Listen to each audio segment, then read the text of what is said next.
All right, welcome. If you're just joining us, this is the first edition of the new season of Indaba, the place where knowledge grows, the place to find consensus, the voice of the people, the voice of the Emancipation Support Committee. I'm one of your co-hosts, Shabaka Kambon, and of course, in studio tonight with me is the indefatigable Reverend Kwame Kamau. Welcome, Kwame. How are you doing? I'm doing fine, superb actually. Excited to start this new season of Indaba. We've been off for a little while, but we're back now, and certainly we are back with a bang. Looking forward certainly to tonight's presentation. Thank you, brother. I'm happy to hear that. Now, tonight, of course, you and I are going to be joined by two guests to look at Emancipation 2023. I saw you intermittently throughout the period, how you felt about things this year. It was really exciting. We don't get to play host to the King of Kings of the Asante Hene, as it were, every day. And so when opportunity affords, there's going to be a certain kind of pomp and pageantry, and there's a certain kind of T crossing and I dotting that takes place. It certainly took the festival up a notch, and I was really happy and very proud to be a Trinidadian and Afro Trinidadian this year as a result of the very distinguished royal presence of the Asante Hene. Absolutely. And of course, the royal court, so many members of the royal court. The retinue as So well, yeah. indeed, it was something that did not disappoint. Of course, we start, and then, of course, when we leave there, we're going to talk about independence. I mean, have you been out today? Have you seen what town looks like? No, I have not been out and about, but in typical fashion, this season is littered with red, white, and black everywhere. What Everywhere. is the meaning of that symbolism? We'll take a look at later on, but I know that Trinidad does not is not shy when it comes to its decoration and its pomp. The substance is what we have to work on, but the pomp Oh, we have the so we're pomp gonna get all the there. Before we do, let's we're gonna spend some time talking about a person who is a real patriot, who lived and died in service of this country. And to do so, I want to welcome my father, brother Kafra Kambon, to join us to talk about the life of brother Apesho Mutope, a veteran of the 1970 Black Power Revolution, who passed away a few weeks ago and who transitioned a few weeks ago and who is now among the ancestors. So, Renee, please bring Brother Kafra Kambon in to join us. I think Brother Kambon, I have unmuted. You can hear me now? yes, loud and indeed. clear. Yes, loud and clear. Okay. So I'm going to ask you, Brother Kwame, and myself, we're both going to mute while Brother Kambon speaks. So as I said, Brother Kambon, you know, Brother Apostle Mutope was a real patriot, someone who was prepared to give his life in service of the people in 1970. He's no stranger to the fans and the supporters of Indaba, but those who are just joining us for the first time, let's talk a little bit about this one. Yes, you want me to go now? Okay, let me say this that Apesho and I were very close to each other, almost from birth, you could say, because we are both people from Tunapuna and we just lived 2 streets away from each other and went to the same primary school, and therefore we were friends in school and after school. Now, where I lived on a place called Hackett Lane in Tunapuna, you had two apartment houses, and so you had a lot of young people, children. We're talking children, or that's in my childhood, and one of them had one or two girls as well. So Apesho liked to spend a lot of his time on Hackett Lane because that's where we played, and was a wonderful environment. We played cricket in the road with corkball bats. and the road was very close to the households and the windows. But there was a certain environment of love there because no quarrels took place, except, of course, with us when, somebody like a Pesho who can't bat hit the ball and break somebody's window. I did it a couple times too, but he was worse than me. Yes. So Let me ask you. yes.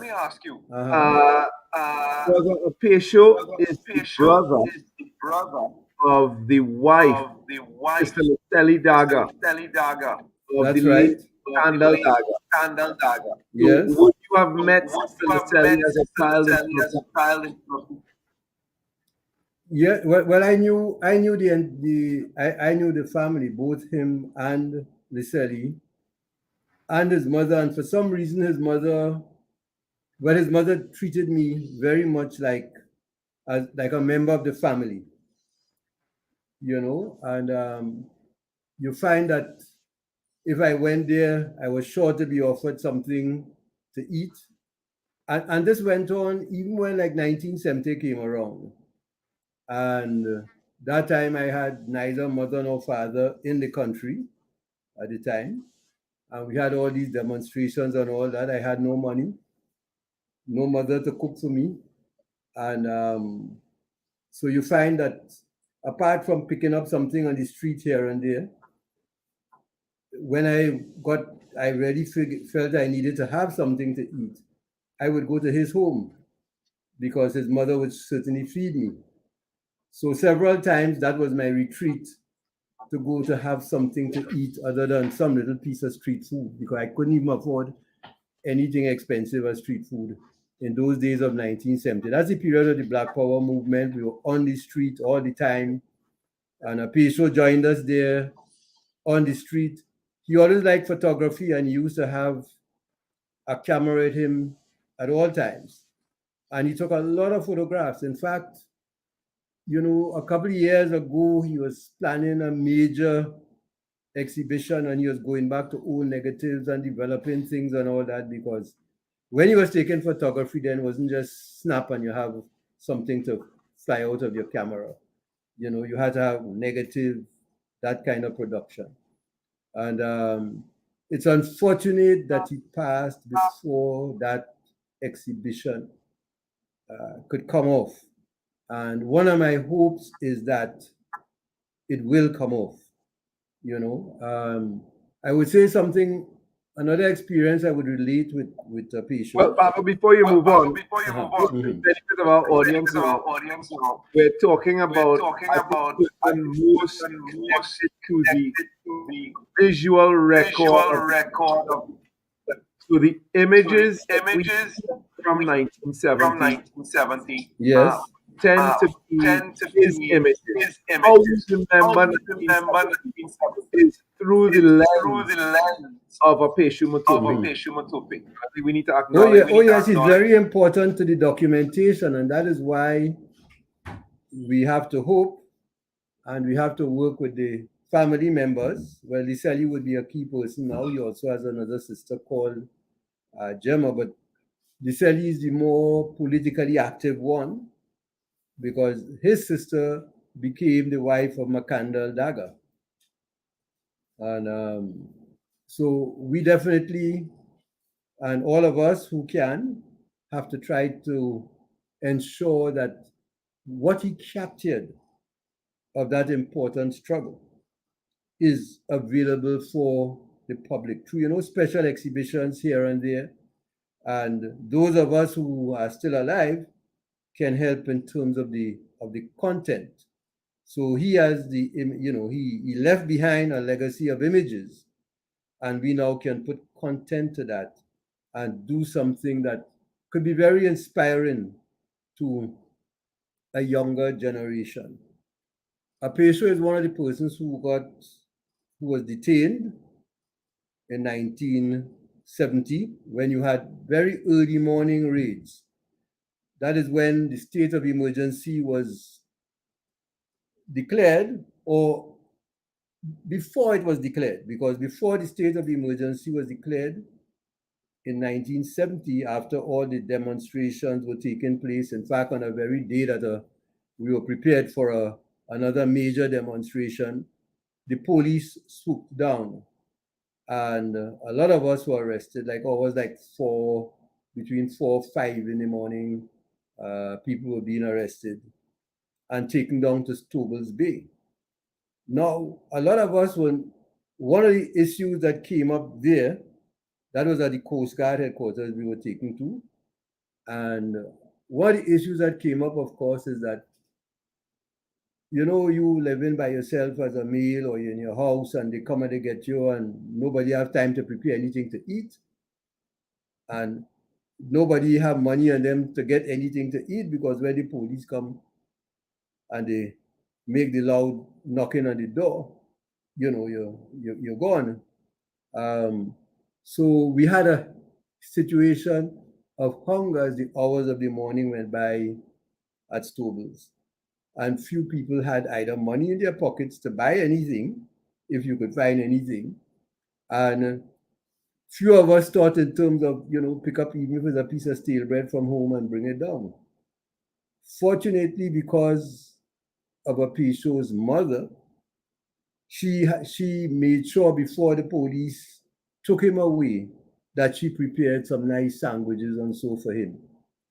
And I was one of the beneficiaries because as very good friends, he had no choice but to share with me especially. One of the So, things I remember, one of the things I remember Uncle Pesho saying mhm. was that he was prepared, completely prepared for such an eventuality.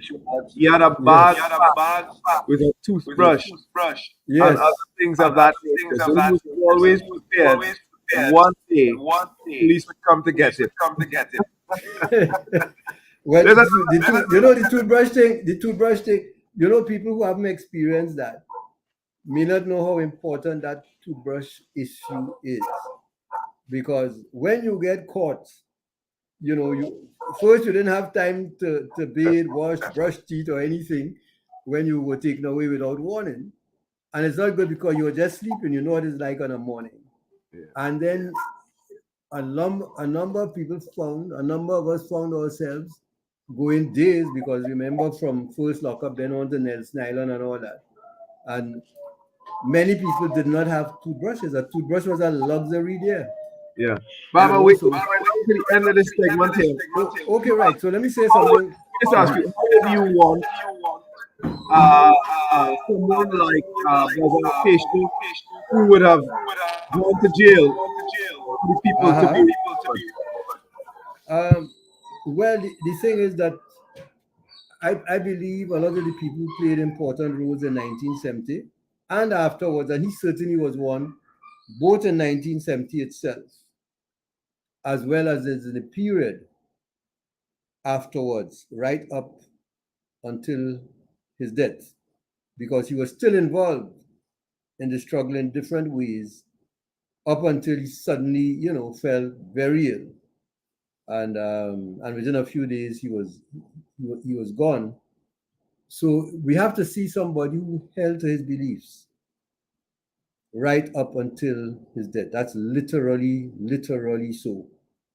And therefore, it was very sad to see when first he had to be taken from home to a nursing home and go to see him and see a brother that you know for so long. And his eyes are open. He's lying there still, eyes are open, hardly ever blinking. But you try to communicate with him, and there's no sign of any recognition and all that. But I think it's a person that the country needs to remember because he played a role in 1970. He continued to do his part because he was also worked with us in the Emancipation Support Committee, not only as a photographer, but he was also an organizer in his own right. He had that capacity. He also would go speak to uh, people in schools and different things of that kind. He remained an activist throughout, and Thank, we have to draw on what he's left behind.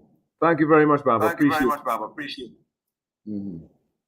And now, Okay. to close that segment, I think this is one thing that we did not mention was that Uncle Apicio was defined as an elder in 1970. He was given the status of an elder even when he was younger, with the role of conducting marriages and naming day ceremonies in what Jack would have called the African belief system.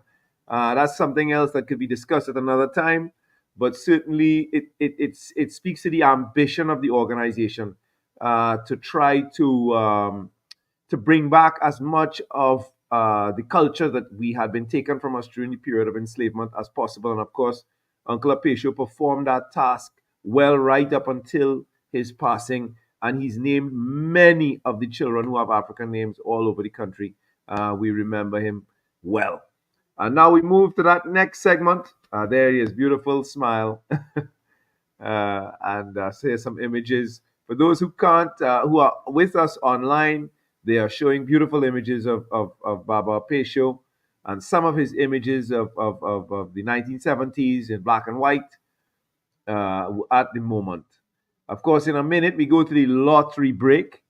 And when we come back, we're going to deal with emancipation and we're going to deal with independence. And those two things are actually related. And of course, when Dr. Tahimba Salandi comes in, he'll help us to clarify that relationship. So I think it's 8:27, and I don't have a note from the studio telling me that it's time for Lotto. So I am going to at least proceed to introduce our special guest tonight, Brother Reverend Kama. Will you help me do the honors?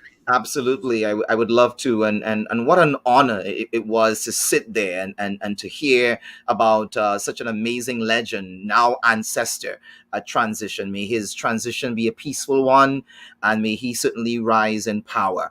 With regards to the issue of the introduction, we have two fantastic participants in the wonderful Pan African Festival of Trinidad and Tobago. One of them hails from Jamaica, St. Catherine to be precise, and another from right here in Trinidad and Tobago.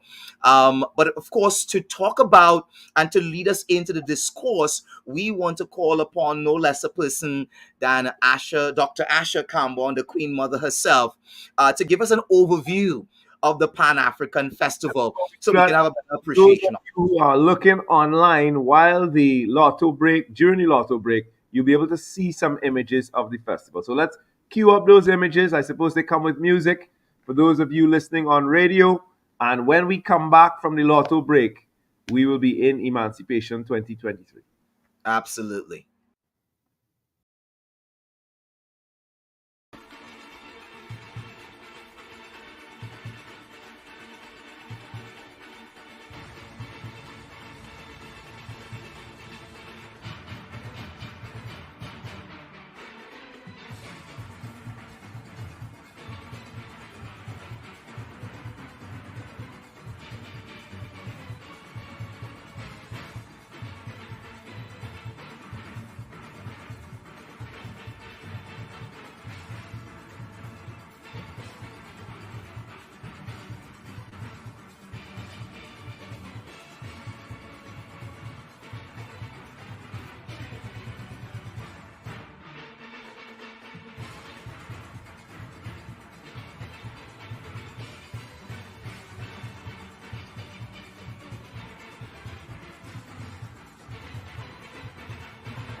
Indeed, what a memorable Pan African Festival.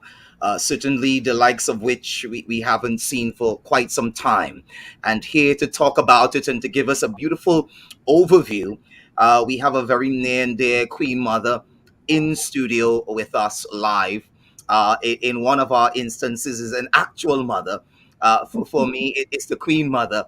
But Dr. Asha Kambom, certainly with regards to this year's Pan African Festival, I must say, first of all, congratulations for a job very, very well done. I don't know how you all pulled it off. I know that the other Queen Mother, who is not live here on tonight, in the executive chair of the ESC, in no less a person than Zakia Zuma Wadada, would have been working tirelessly along with the staff to pull this Herculean task off to ensure that it was delivered. Looking back at such an effort, looking back at the photos, looking back at the images, the Prime Minister in his splendor, the Asante Hene in his splendor, all of the various ministers, all of the usual suspects in quotes, some unusual suspects coming out because they wanted to get a glimpse of the royalty, to be a part of history in the making. Tell me about this experience as you look at it in hindsight, the effort versus the outcome and the obvious reward. Walk us through it, Queen Mother, and a very pleasant good night. Thank you very, very much, Kwame. I mean, that's an exciting way to begin what has been really an amazing year. But I like to review it for a moment through the lens of a journalist Mm, who reported on the Trinidad and Tobago tourism information. And in their report, what they pointed out is that this year, I think they said, I think the number they quoted was about 26,000 people arrived for the month of July in Trinidad and Tobago. I think they said it was um, far greater than first of all, June, the month of June. I think it was and I'm sorry I don't have the data in front of me because the data was amazing. It was very startling.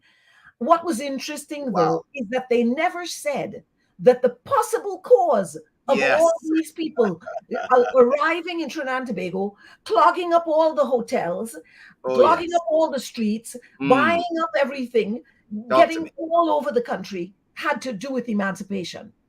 And when they looked at, they said the last time we had such a large crowd was, as is expected, in the month of February for Carnival.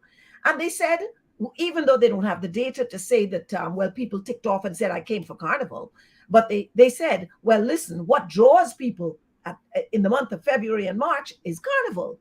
But when they spoke about what drew people, and they were quite amazed at the number of people who came in and the way in which they crowded the hotels and so on, they never said the possible causal factor Mm, could be emancipation. And this to me tells us what the stumbling block is with our country, with our people, with this notion of independence, and all of these things. We still want to keep. The old people used to talk about your light under a bushel or something like that. yeah. Under a basket. For some Yes. reason, and we all know why. We're still knee deep, shoulder deep in the colonial stakes that we inherited, that we cannot even surmise that these thousands of people who arrived in Trinidad and Tobago could possibly have done so for this emancipation. But we know, in fact, that many did it because it was a splendid year. I mean, we saw people posting all over. I mean, I've read so many reports and posts from people who attended the festival and the way they could not believe it was happening, and that they were advising other people. Listen, this is an amazing alternative. If you want to come to something and be able to bring your children, this is where you should bring them. So Absolutely. yes, we had an amazing year. I mean, I was uh, co- co- uh, what should I say, cordoned off in a couple of specific areas, because in the Emancipation Support Committee, the way in which we function, which to me is a good thing, is that each of us holds down, like I like to think of it like a sheet on a Yes. bed. There's this huge bed, and that bed is emancipation. And there are many corners and there are many sides. And if each of us at least hold down the little corner or the little side of the sheet, then the whole bed spreads evenly and beautifully. And I think that's what happened this year. Many people worked very, very hard to hold down those little corners, and we had a spectacular outcome of a festival. And I think that's to me a critical component of the festival as well. As you say, Mother, we have two guests here who participated in the festival. Let's bring them in right away and get some feedback from them on their experience. And Lovely. perhaps we could start with a guest to the country in Shana Campbell, who is the CEO of Vintage Chic Designs from Jamaica. And this would have been her first emancipation. So tell us about your experience, Shana. Good night. My name is Shanna Campbell from Jamaica, and I'm the designer at Vintage Chic Designs. My experience at this festival was really, at this emancipation was really great. I mean, my first time coming was Carfesta in 2019, I think, and I really loved. What I really loved was the Trinidadian experience, the people, um, how they make you feel when they speak. It is almost like a rhythm, and I love how they express themselves with colors. Like seriously, I love it. It's vibrant. It's you can actually feel it. So for me, it was more than just coming because we both celebrate emancipation on the same day. So when I tell people that I really come for this event, they say, really? I say, yeah, why not? Why not? Mhm. So for me, it was a really good experience. And I really love how people gravitate to my product because most of my pieces are all hands on. So they're painted. Um, so it's more of a personality. It speaks to each person's individual personality.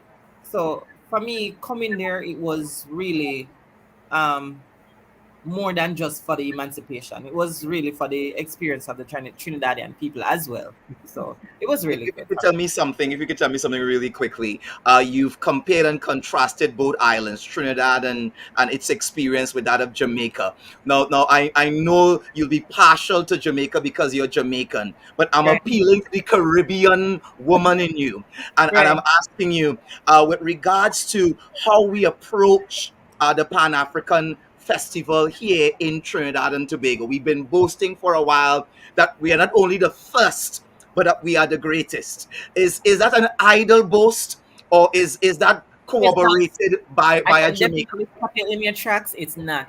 Like it's not an idle boast. I can actually feel it. No, no, seriously, I feel it both in colors.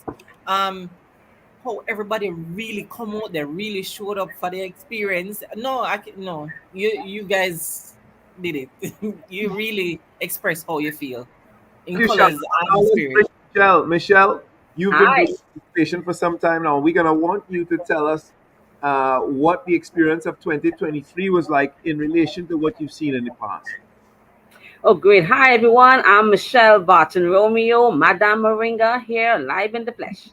Listen, as an artisan, I literally look forward to the Emancipation Village because for some reason, I'm working all year long and I'm doing my thing and we have the clients and so on. But that Emancipation Village gives me this sort of I feel emancipated on a whole different level attending the village.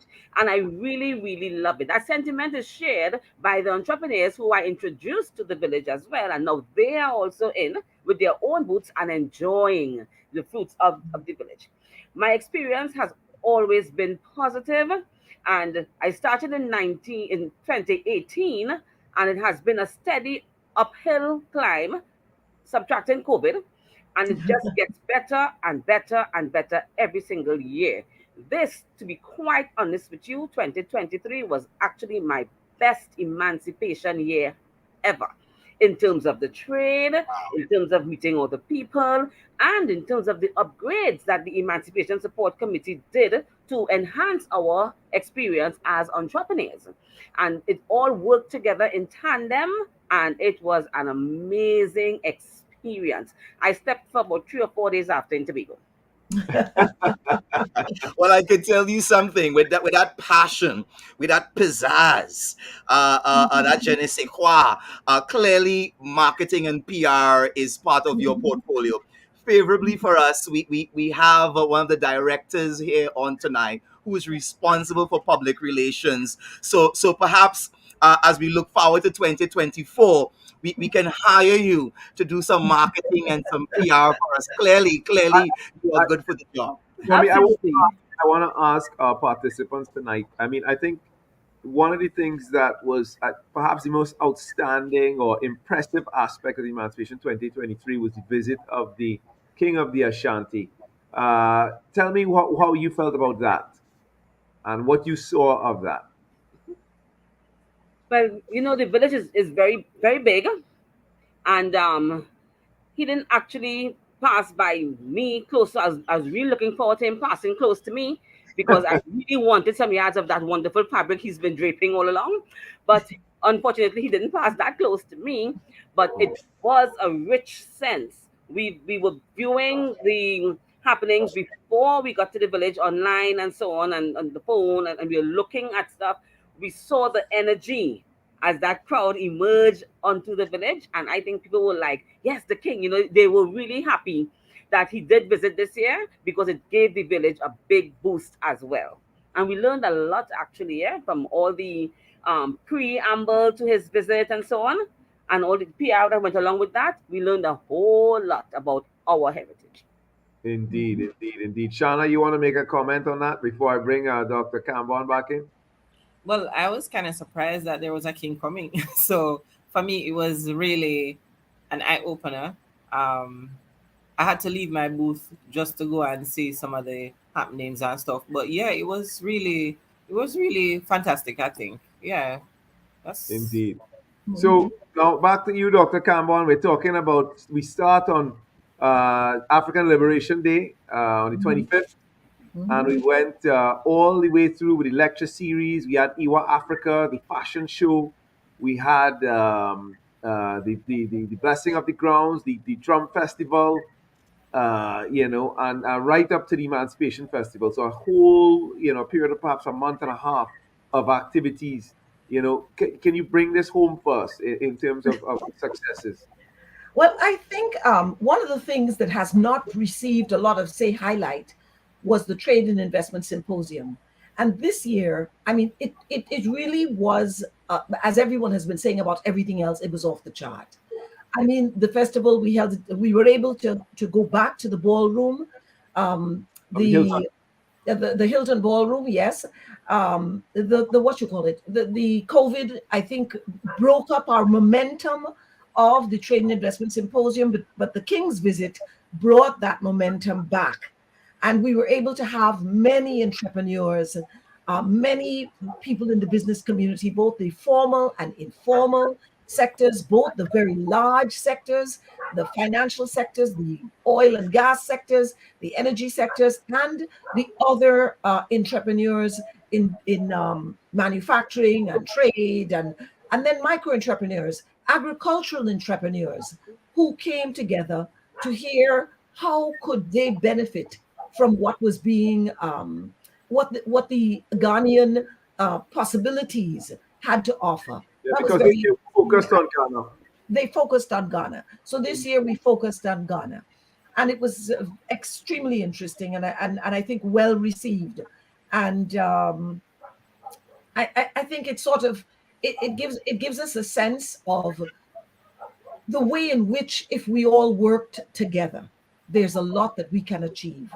We True. can boost each other's capacity to produce more, to increase our outreach, to engage with others, not just in our own environments, not only in the Caribbean, but across the waters on the continent. So Of there's course, lots of for potential. those who weren't there, there was a strong commitment from the Ghanaians for direct flights from Oh, West Africa to the Caribbean. And of course, the call for that is growing, and the people who are talking about it are higher and higher up the power ladder, so to speak. So you could expect to hear more about that, and the way that emancipation played a role in that in the very near future. I'm going to leave that segment there. We're going to talk more about emancipation on future programs of Indaba, but we want to now thank our guests and to bring in one more guest tonight, Dr. Tahimba Salandi, who is going to talk to us a little bit about independence. Today everybody's wearing red, everybody's thinking about the meaning of independence. And Dr. Tahimba Salandi is going to join us now and give us some sense of, is there something to celebrate? Or are there still things that we have to do to give form and substance to our independence? Dr. Salandi, welcome to Indaba. Thank Greetings. you. Good night, everyone. And it's a pleasure to be here as usual. And so Absolutely. So And I do think that we have a lot to celebrate and we have a lot to think about in terms of all the strides that ordinary people have made in surviving, in making do despite the oppressive nature of the structures that we have inherited after independence. There's a lot that ordinary people have done to turn little into more and just to keep on going. you're muted a bit, Shabaka. Yeah, thank Um, you, brother, Reverend. What I was going sure. to say is that one of the things we observe in the discourse in independence in Trinidad is there's hardly any talk about colonialism. Is it possible for us to commemorate independence and not talk about colonialism? Is that wise? Certainly not. Even outside of independence, there isn't enough appreciation of our colonial past and present and how that continues to affect almost every facet of our life. Even in many of the many problems that we are trying to address and deal with, I don't think that we understand where it comes from, so that many of the solutions that are put forward aren't really aligned to the root causes of where the issues came from. Let me ask a question quickly. Um, uh, 1833, a proclamation is made. 5 years of apprenticeship in 1838. You release an entire class of people, but you do not give them reparations. You pay instead the former slavers with regards to that process. That takes us into a period, of course, of indentureship, where instead of removing the stain of this type of servitude in favor of Eurocentric vision and values and ideals, they just shift the burden from the African population, and then they began to, of course, bring in persons by way of the East Indians in 1845, the Chinese community, and others as a type of scab labor to make up for what was missing in terms of that process. We come, of course, into the 20th century, and then in 1962, independence is declared by way of a flag and an anthem many people claim, and not much more than that. And I know we are talking about Trinidad and Tobago, and I know we are talking about, of course, our 61st anniversary. But I am seeing throughout Africa right now, so much is happening in terms of regime change, not on the part of America, not on the part of France, the usual suspects, but on the part of the people rising up and saying to colonial structures, no more. We want to chart our own course and our own destiny. I don't want you to make a statement for or against those coup d'etats because it's serious business, lives can be lost, etc., etc.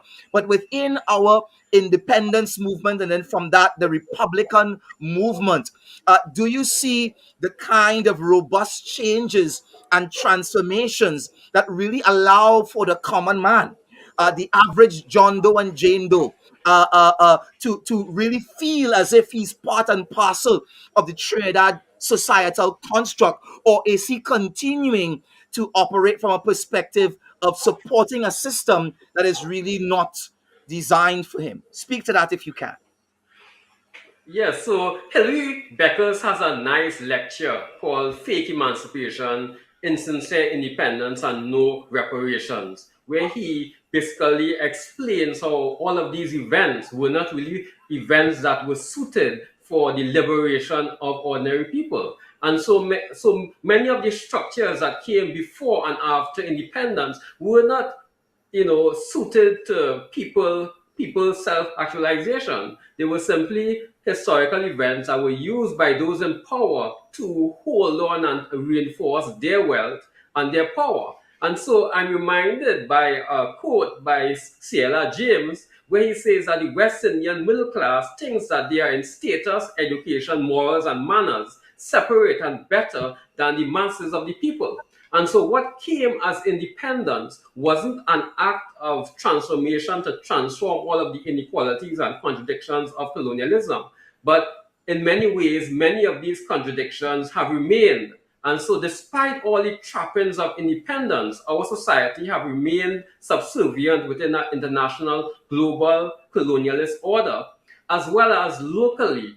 Our institutions have remained Eurocentric, they have remained plantation institutions, they continue to prop up 1% or minority of the population, so much so that a 2022 Global Inequality Report, speaking about the Caribbean, says that less than 10% of the population own approximately 80% of the wealth.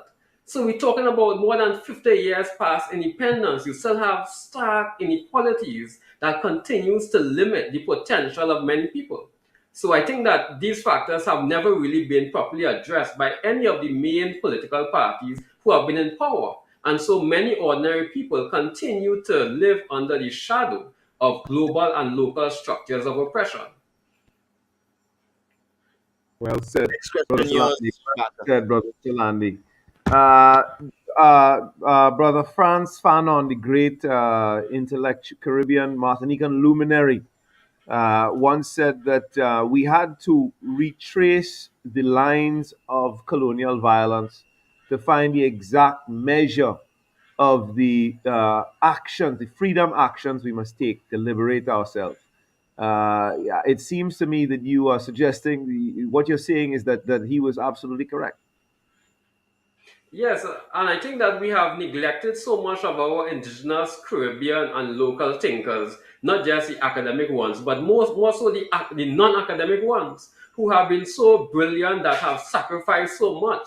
But we have only seen the solutions to our problems as coming either from the local educated middle class or from some foreign intellectual who then has to come and teach us how to solve our crime and our education and our governance systems. So that indigenous way of working out things has been so demonized and so removed from our consciousness that people are suffering from the lack of access to tools to navigate a whole range of very hostile circumstances. And we see it even in terms of the mental health epidemic that is plaguing the country.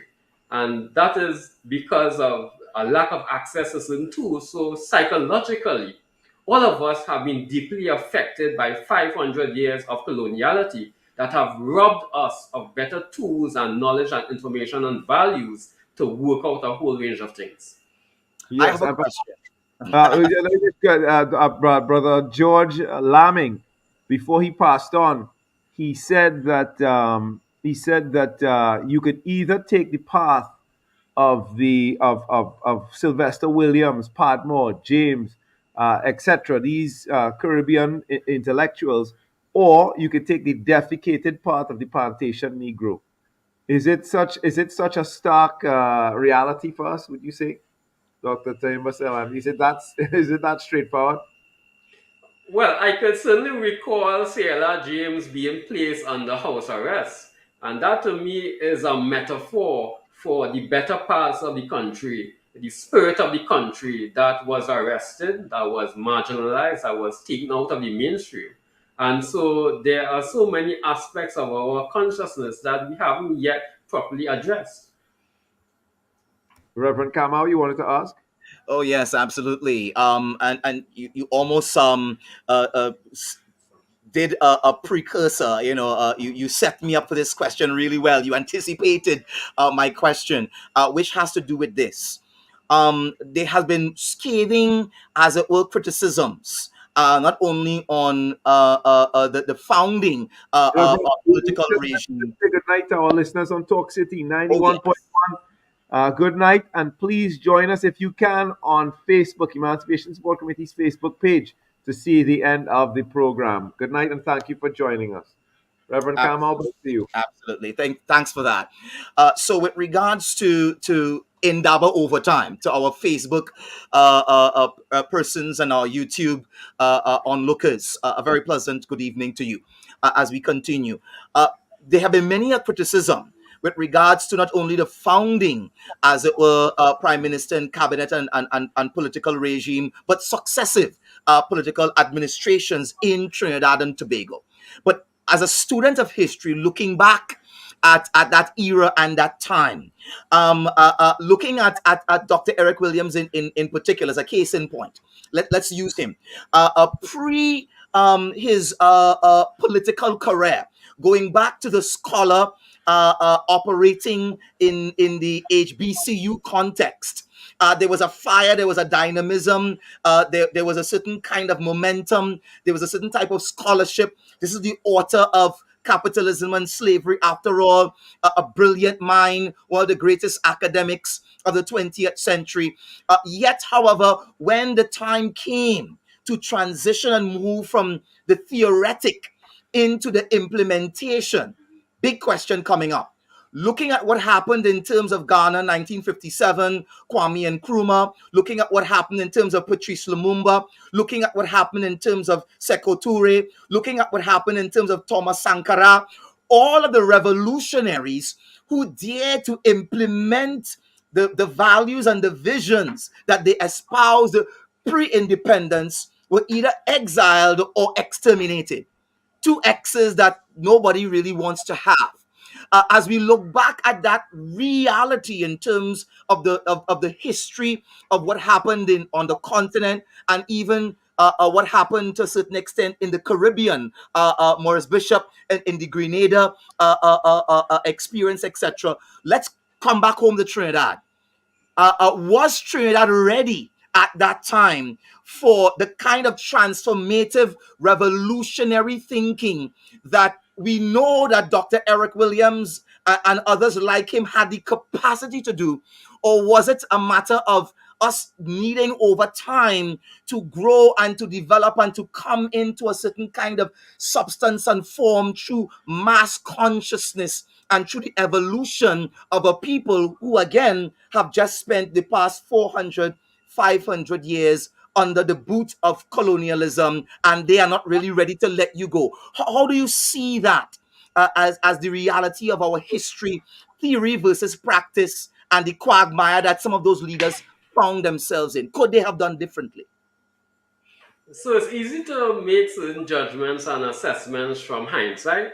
And certainly, I think Eric Williams did make some efforts, but I think in many ways he was limited and he limited himself.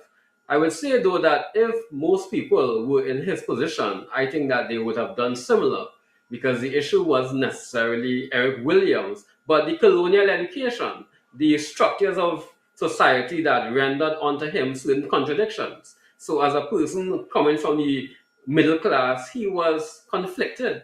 He would have been deeply influenced by people such as C.L.R. James and a more radical Caribbean imaginary. Yet at the same time, he saw himself as being this intellectual, mainly coming from his colonial education.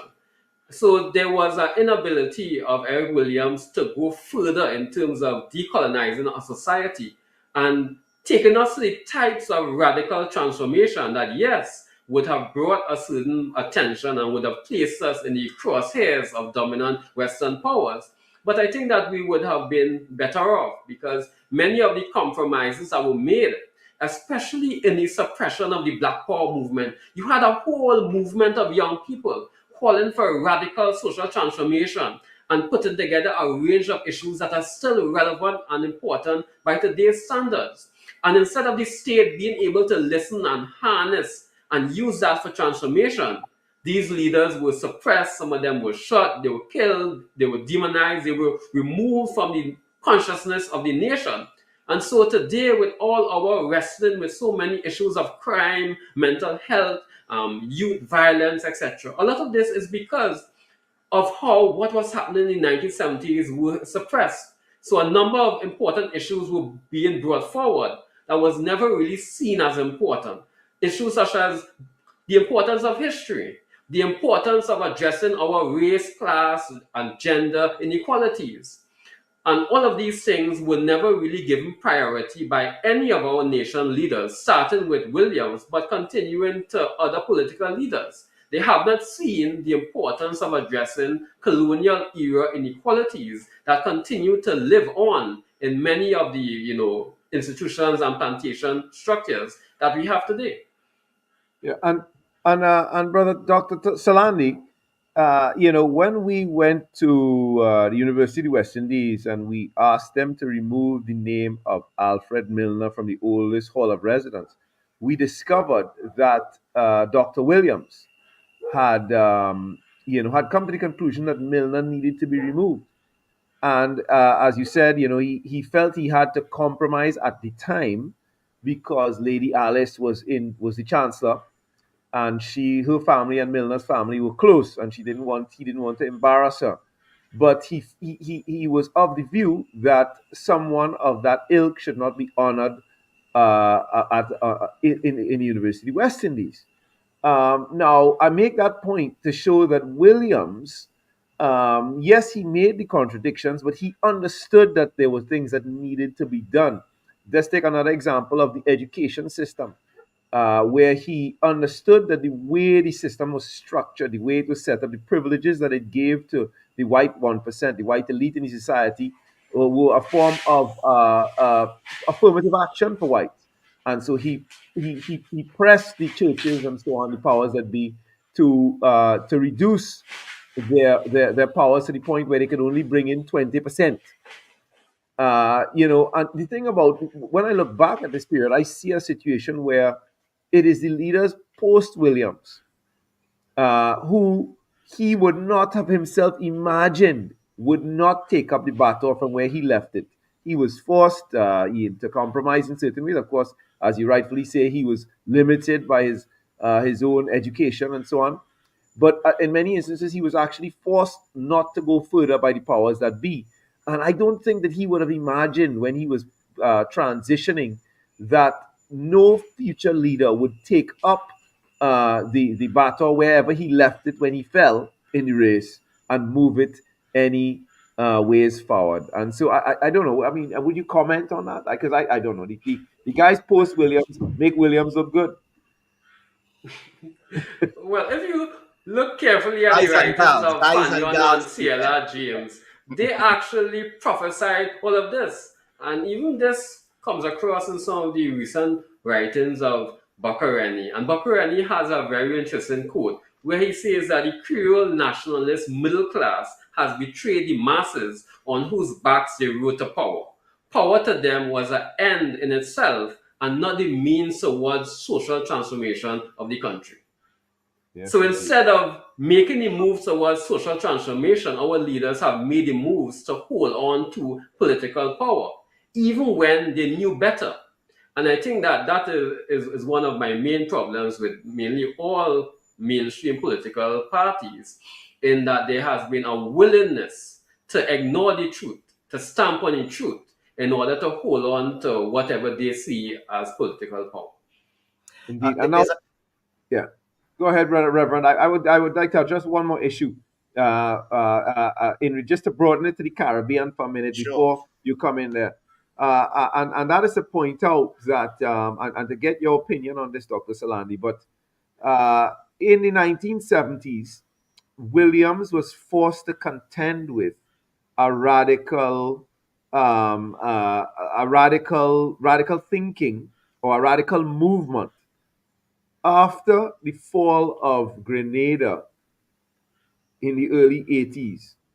I wonder if there was no radical movement of any real merit that leaders had to contend with, and therefore, perhaps it is the lack of a radical movement which allows the powers that be post 1980 to function with that kind of, without having to pay any respects to the highest elements of our thinking and our concerns.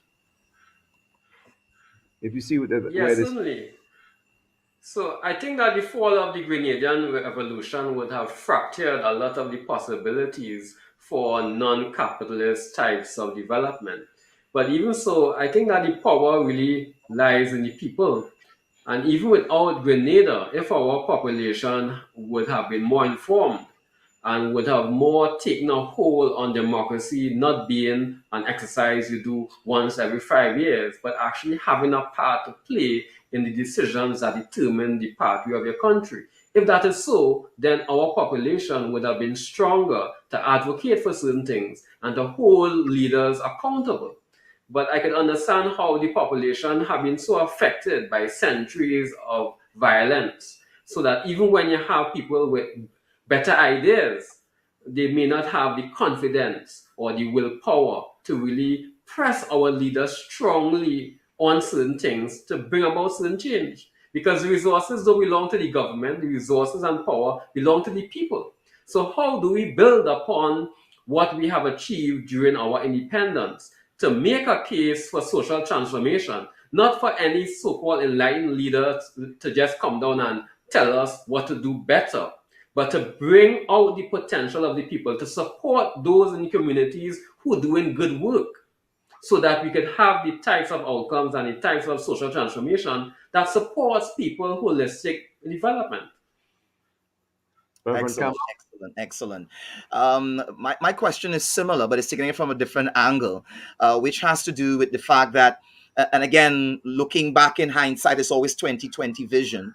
So we can see the mistakes that were made, and we can absolutely learn from them.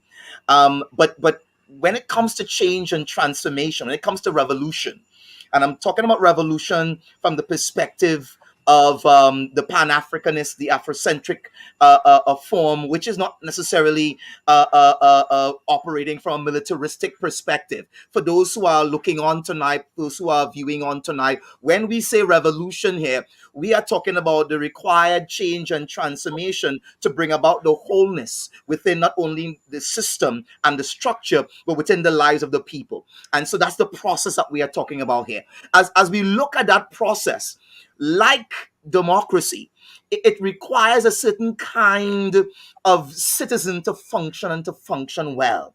The more intellectual the citizen, the more, and we're not talking about Western white supremacist versions of academia here, but the more conscious the people, it seems the greater alpine of heights they are able to ascend in terms of their revolution, in terms of their change, in terms of their transformation.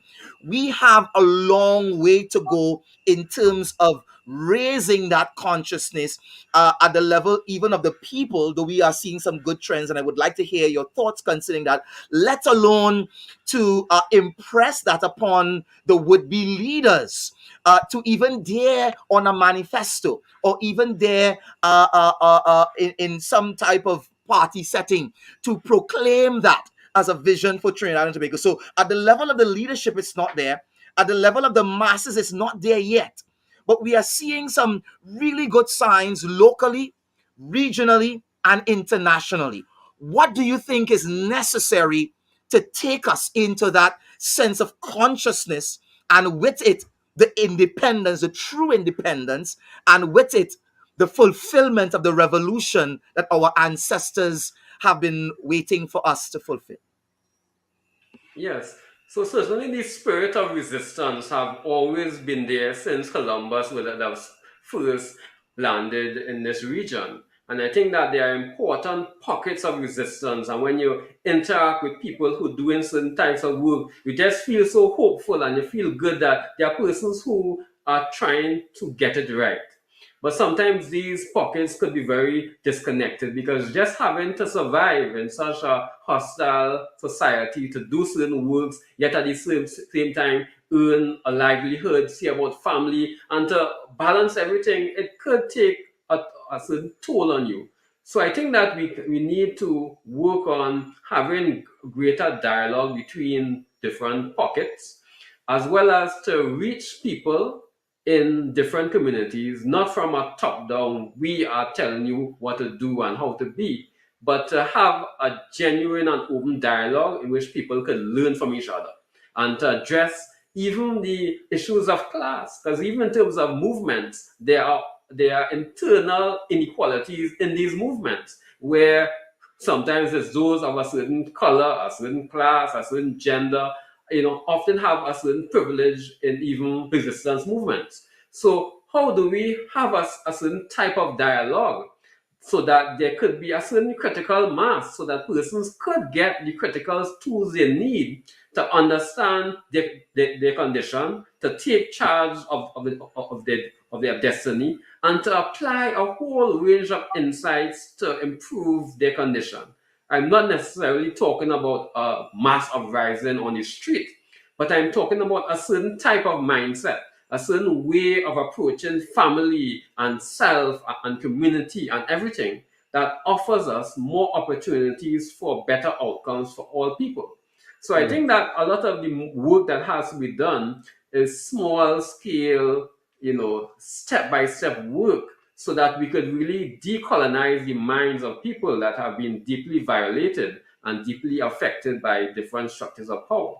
Media is another area that I think very important.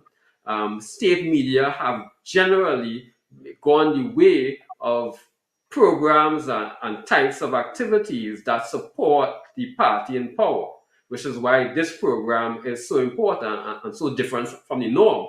So, how do we harness the power of media, mainstream media, alternative media, social media, to address various historical issues, to talk about what is happening in our community, and to give persons that do not have that voice, that traditional voice or space, to talk about what is happening?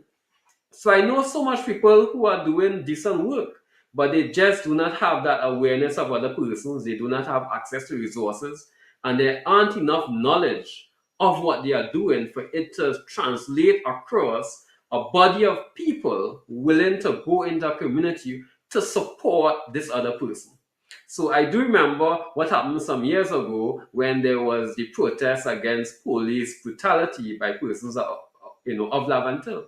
And I don't think at that point in time there was the type of empathy by many people to see the truth in what they were saying and step forward to defend their rights and interests. So at the moment, the family of a lady who was innocently shot and killed still remains without justice. So you have so many acts of injustice that continues because people who should know better may not have stepped forward and given a certain type of support.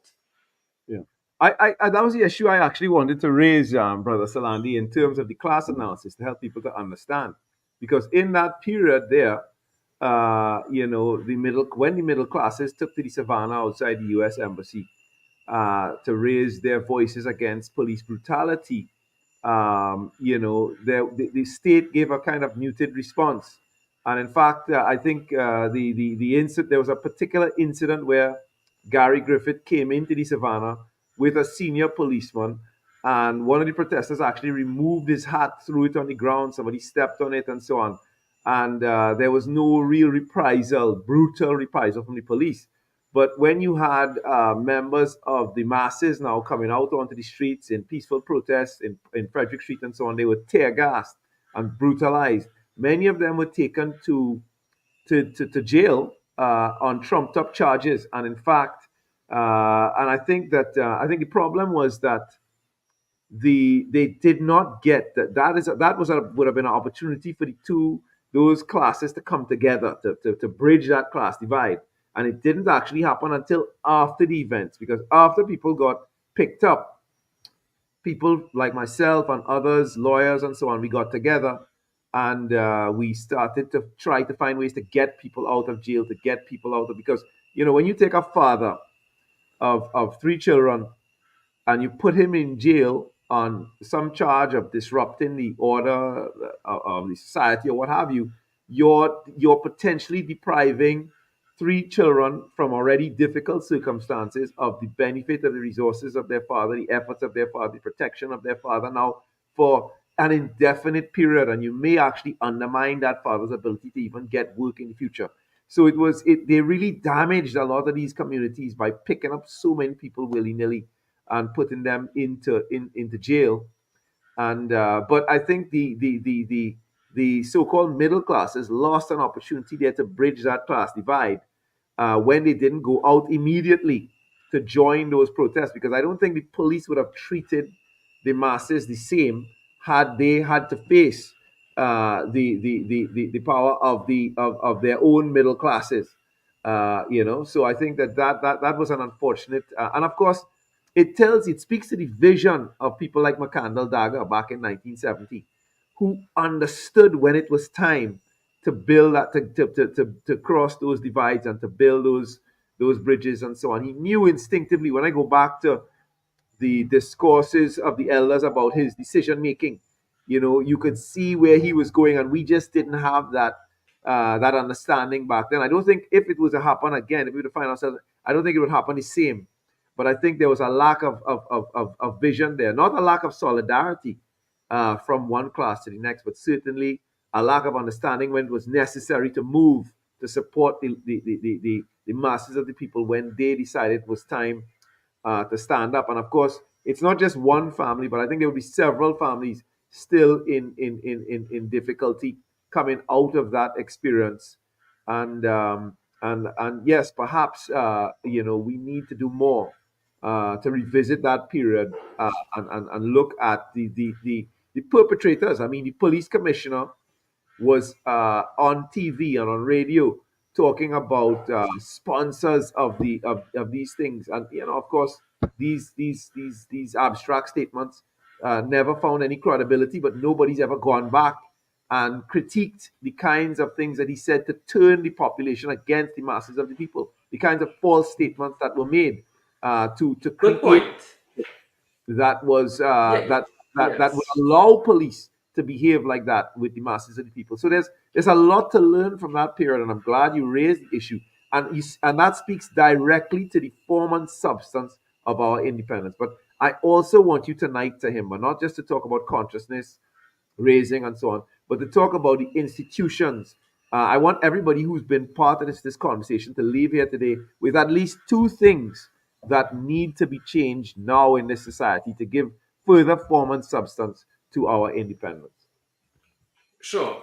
Well, one of the weaknesses of social movements that I've seen since independence is the lack of legal challenges to the state. So we have had so many bright, long lawyers who have been graduated out of our institutions, but we have not had enough legal challenges. I'm talking about freedom of information requests. I am talking about civil lawsuits to defend the interests of ordinary people so that you use the law to bring about a deeper sense of justice. There has not been enough of that. So I think that one of the considerations to move a society towards a deeper experience of justice is to actually use the courts, use the law, and use that as a basis for certain fundamental social justice cases to be aired before the courts. So that is one of the things that I have been thinking carefully about, but I have not been seeing many lawyers who have a certain degree of a social conscience who are really willing to take up that sort of work. Well, from my perspective, I'm seeing some of the younger lawyers, the junior lawyers, people who are not yet established in the game, who have expressed and demonstrated their willingness, especially during that period. But certainly, we don't have enough of the high profile lawyers, with real gravitas in the system and so on to address these issues. I'll just say this. In terms of the work that the Caribbean Freedom Project was doing, we've been working now for over a year on a legal approach to the state for the maintenance, using the taxpayers' money to maintain monuments to white supremacy. And I would go one step further to say, certainly, if the government does not when it does introduce its report, if it does not address adequately the issue, certainly we will be prepared to address the matter at a legal level. But I think, to him, I think we have to include in this conversation the education system. We can't leave tonight with our audience thinking that what's happening in the education system is okay. I think the affirmative action for whites continues with the 20%, the Concordat. And from what I discovered recently, and this is something we're going to have to do some more research into, but the schools that benefit from the Concordat and which have traditionally, you could go back and look at who has benefited. So you would know exactly what percentage of the people they've taken in come from one race or one group or another. So it's something you can go and analyze yourself. But certainly, it seems that those schools also benefit from being able to choose the best teachers first. So you're talking about institutions now that have a legal right to to give privilege to certain bodies, affirmative action to people who don't need it, and those institutions also have the right to choose first the teachers that they want, the best teachers, before everybody else. And it's no wonder, and you could imagine that has been going on now for decades. The amount of disadvantage that has built up in the marginalized community as a result and a consequence of that. And of course, if you do a deeper analysis now, you could see who gets transferred out of which schools, etc., etc. How many people come in from which group? It's horrendous. It's something that needs to be addressed. And of course, with the introduction of Hindu schools now, and Muslim schools now having concordat privileges as well, and no schools that are specifically dealing with African people, further disadvantage to African people in this regard as they go to the schools where, the throwaway schools, so to speak, which is one of the legacy items of the colonial period again. And I think we also have to accept some blame for creating a system where you have that dual, because the colonials, no, I have to take that back. That's an insult to the colonials because they left 20% of us with functional literacy. They didn't do much for education. We did the work of building the education system that we have today. What they did was they constructed the content of the curriculum, that white supremacist content of the curriculum that we continue to propagate today. So we have to take responsibility for both constructing this unequal system and at the same time maintaining the poisonous content that we were given at independence. But I think we have to start to look now at institutions and structures. That's what our work is in the 21st century. No longer individual consciousness. This is about institutions and structures that maintain this status quo that we have today. Certainly. And when you look at places such as Finland and Sweden, and they are doing a whole set of radical experiments with their education system, which we may not agree with totally in our Caribbean context, but we could begin to see the potential within the education system when leaders are brave enough to take certain transformation steps. But here in Trinidad, we have remained so backward in terms of our approach, not just in terms of all of the inequalities of access, but in terms of the content of the curriculum, in terms of how things are being taught, based upon the understandings of children, you still have the idea that children have to be still, they have to be orderly, they mustn't talk, they mustn't play. So there is a very limited concept by both teachers and parents of what it takes to provide a certain type of supportive environment for the cognitive development of children. So instead of that environment being structured in a way to add to their development, in many ways, the context of the schools continues to dumb down our bright children.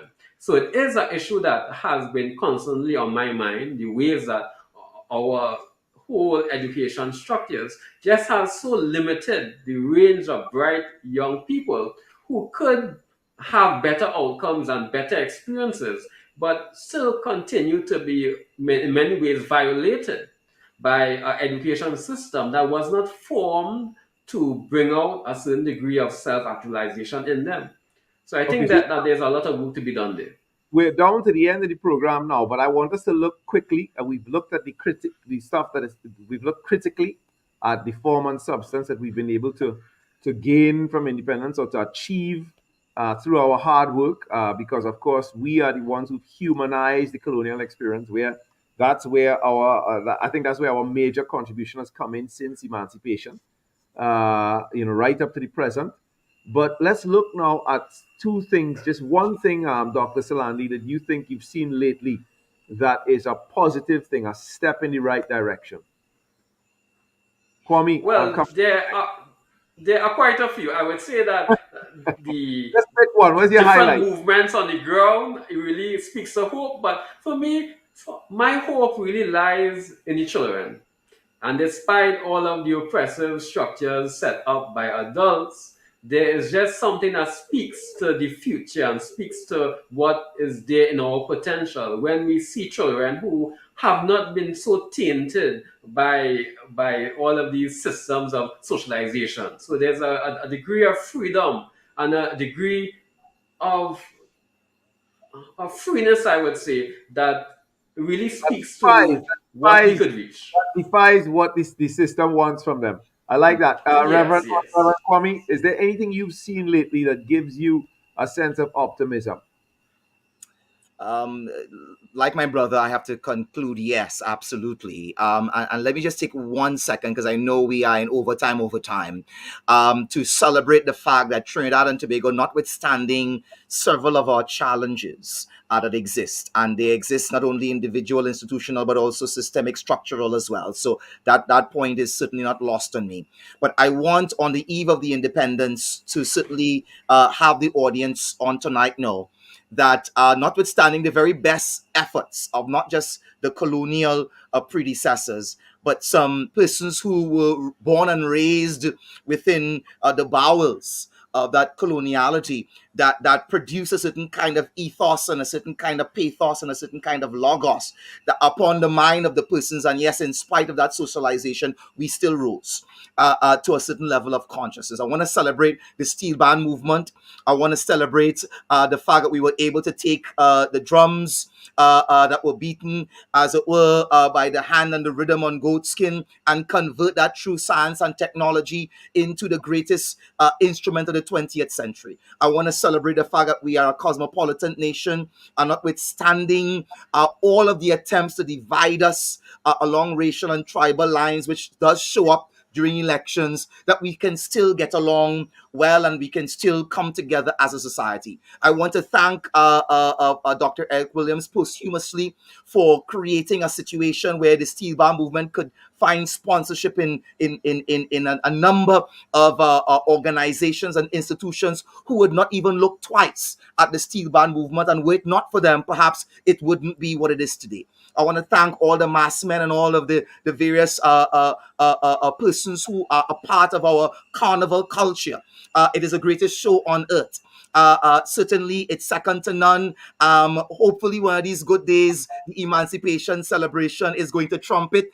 We'll see. I don't know. But for all intents and purposes, when Atto Bolden runs, when we win a 4x4 in the Olympics, we have so much to be thankful for. And I want to say to those who have made it to some level, that's my closing statement, some level of success within this experiment that is Trinidad and Tobago, I want you to use your platform. Thank you, Dr. Salandi, for coming on the show tonight, using your erudition, using your platform to be a voice speaking to truth. I want to speak to you also, Brother Shabaka, and say thank you. The Crossroads Freedom Project is a brilliant project. We must change the landscape. We must change the environment. You are doing brilliant work, and I stand by your side. But I need the other men and women who have the same reach, who have the same intelligence, and who have the same opportunity to join your ranks so that hand in hand we can take this independence movement and republicanism movement to the final, as it were, fulfillment of this great revolution and this great experiment that we call Trinidad and Tobago. And with that, I That yield. is sermon. That is sermon. So before as I close off the program here, let me just say that there are two very beautiful things that have just happened, and we shouldn't let them slip under the radar. One is the hair issue. the fact that the government, the Minister of Education, had the courage to liberate African hair is not something that we should take for granted. It's something Here, that we here. for decades. It's very important. The second thing is that very quietly in Moruga, Eric Lewis took down Trinidad's second monument to Christopher Columbus.